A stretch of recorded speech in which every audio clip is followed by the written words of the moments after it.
नोएडा में श्रमिकों का आंदोलन निर्णायक मोड़ पर दिखाई दे रहा है। ऐसे में विपक्षी दल समाजवादी पार्टी से लेकर तमाम नेताओं की अलग अलग प्रतिक्रियाएं आई हैं।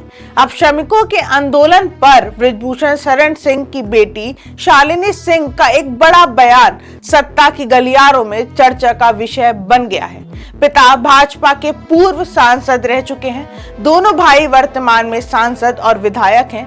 वह अभी भी भाजपा से ही हैं। लेकिन शालिनी सिंह ने भाजपा राज में नोएडा प्रशासन और इंटेलिजेंस को लेकर क्यों गंभीर सवाल खड़े किए हैं और शालिनी सिंह का यह बयान क्या किसी और पार्टी से उनके चुनाव लड़ने की संभावना बन सकता है, दिखाएंगे इंडिया जंक्शन के इस स्पेशल रिपोर्ट में। कुछ दिनों पहले बृजभूषण शरण सिंह की बेटी शालिनी सिंह तेजी के साथ सोशल मीडिया पर वायरल हुई थी।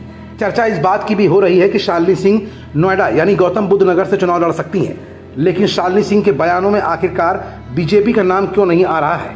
पहले तो उन्होंने अखिलेश यादव और समाजवादी पार्टी के संस्थापक मुलायम सिंह यादव की जमकर तारीफें की, अपने पिता से बेहतर रिश्ते बताए और उसके बाद चुनाव लड़ने की बात पर उन्होंने कहा था कि मन तो नहीं है, लेकिन अगर जनता चाहेगी तो मैं चुनावी मैदान में जरूर उतरूंगी। एक बार फिर बृजभूषण शरण सिंह की बेटी और नोएडा सिटीजन फोरम की अध्यक्ष शालिनी सिंह नोएडा श्रमिक आंदोलन के मामले में क्यों खुलकर सामने आ गई हैं? शालिनी सिंह की जुबान पर नोएडा प्रशासन का जिक्र क्यों आया और प्रशासन के सामने चट्टान बनकर शालिनी सिंह क्यों खड़ी हो गई हैं? ये तमाम ऐसे सवाल हैं जिनका जवाब अपनी आज की इस रिपोर्ट में हम आपको दिखाएंगे भी और बताएंगे भी। लेकिन उससे पहले शालिनी सिंह का ये बयान सुनिए। मेरा नाम शालिनी सिंह है और हम नोएडा सिटीजन फोरम की कार्यकारी अध्यक्ष हैं।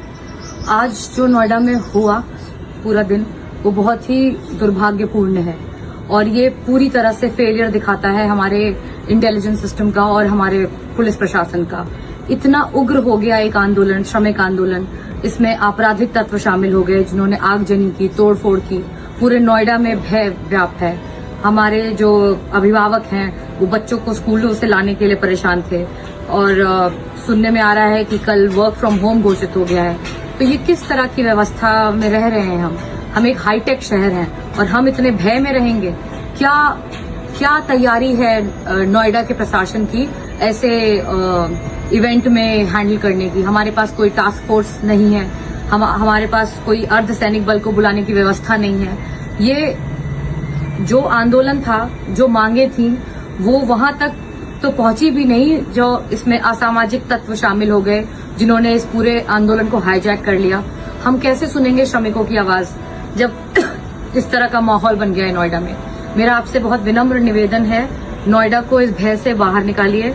प्रशासन से निवेदन है, हमारे जितने भी जनप्रतिनिधि उनसे निवेदन है कि बीच का रास्ता निकालिए और श्रमिकों की आवाज वहां तक पहुंचाइए जहां उसका समाधान निकल सके। ये नोएडा जला के क्या मिलेगा? और नोएडा सिटीजन फोरम आपके साथ खड़ा है, पर कृपया करके पहचानिए कि आपके आसपास आपराधिक तत्व कौन है जो नोएडा में भय को व्याप्त कर रहे हैं और नोएडा में सौहार्द वापस लाइए।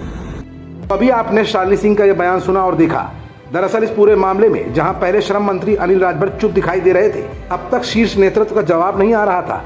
ऐसे में पहली बार किसी ने डंके की चोट पर सच बोलने की हिम्मत दिखाई है। जिस दौर में नोएडा के सभी विधायक और सांसद जुबान सिले रहे, तो वहीं बृजभूषण शरण सिंह की बेटी शालिनी सिंह ने साफ तौर पर प्रशासन को निशाने पर ही ले लिया।